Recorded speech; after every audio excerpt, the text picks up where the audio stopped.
They have the right to do it. The President of the United States, you'll get him out of bed, you'll wake him up at 4 o'clock in the afternoon, you'll say, come on down to the office, let's sign a bill.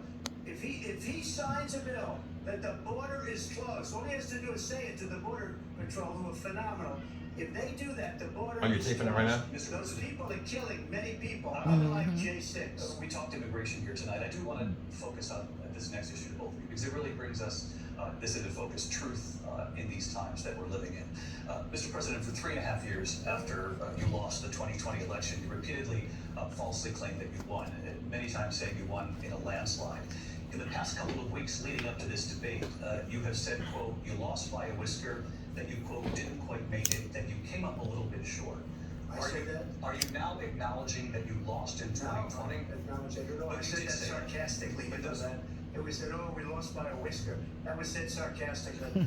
Look, there's so much proof. All you have to do is look at it, and they should have sent it back to the legislatures for approval. I got almost 75 million votes, the most votes any sitting president has ever gotten. I was told that I got 63, which was what I got in 2016. You can't be beaten.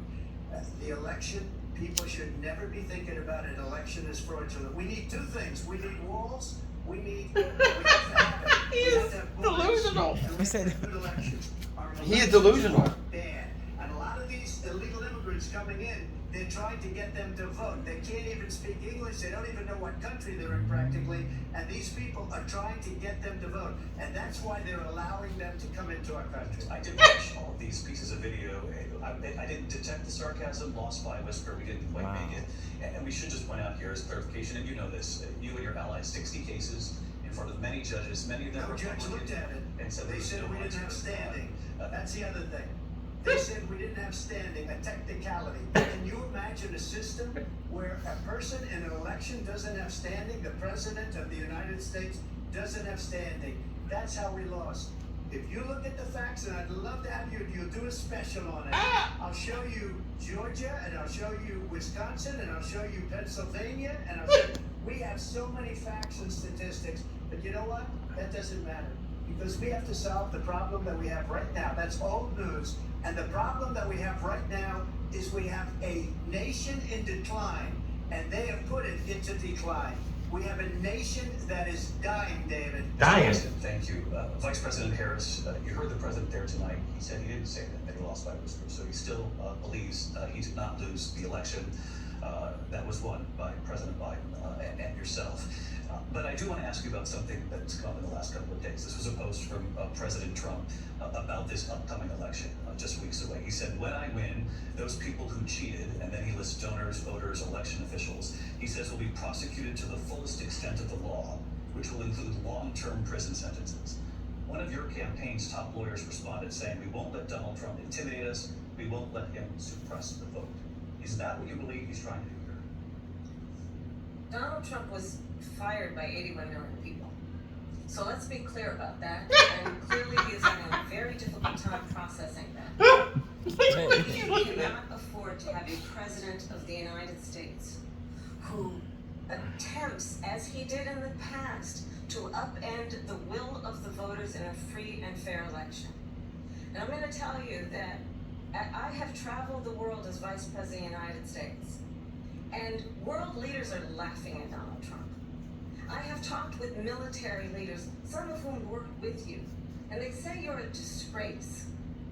And when you then talk in this way in a presidential debate and deny what over and over again are court cases you have lost because you did in fact lose that election, it leads one to believe that perhaps we do not have in the candidate to my right the temperament or the ability to not be confused about fact.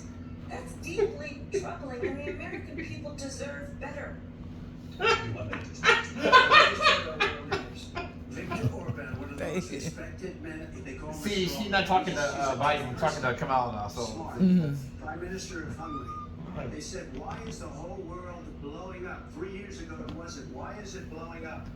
He said, because you need Trump back as president. They were afraid of him. China was afraid, and I don't like to use the word afraid, but I'm just quoting him. China was afraid of him. North Korea was afraid of him. Look at what's going on with North Korea, by the way.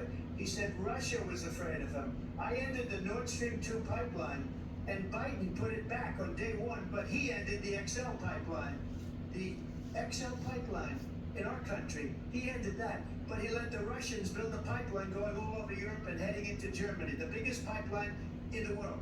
Look, Viktor Orban said it. He said the most respected, most feared person is Donald Trump.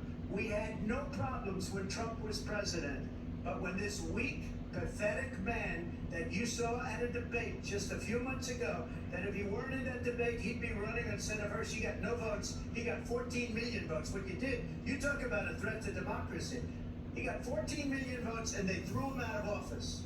And you know what? I'll give you a little secret. He hates her. He can't stand her. But he got 14 million votes. David, stop it.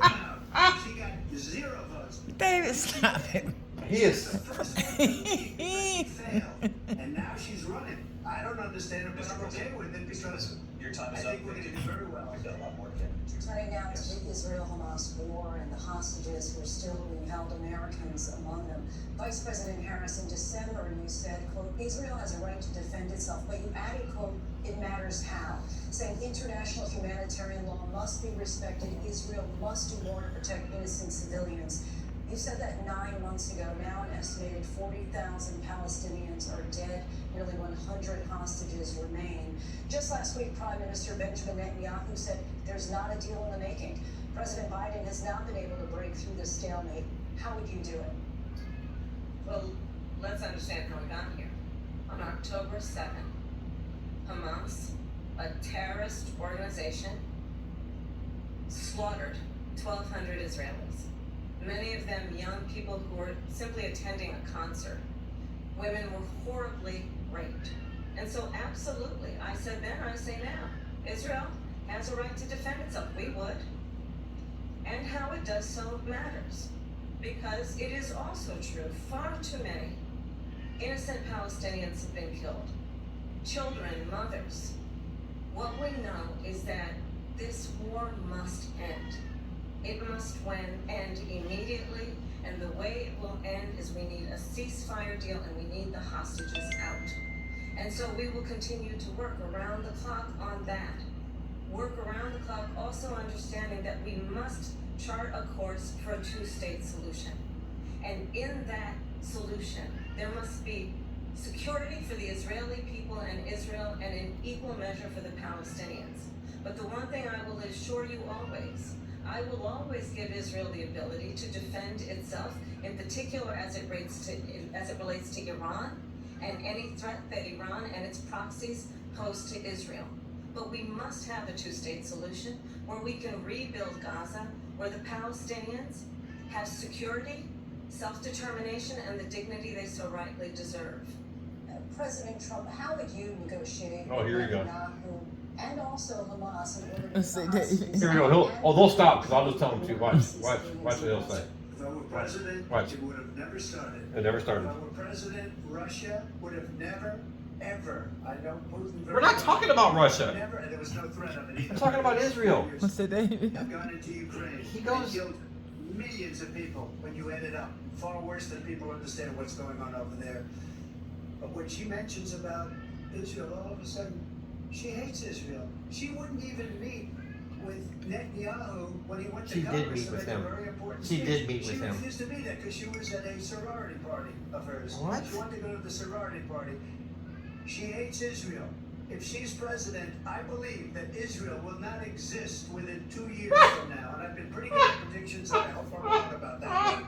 She hates Israel. At the same time, in her own way, she hates the Arab population because the whole place is going to get blown up. Arabs, Jewish people, Israel will be gone.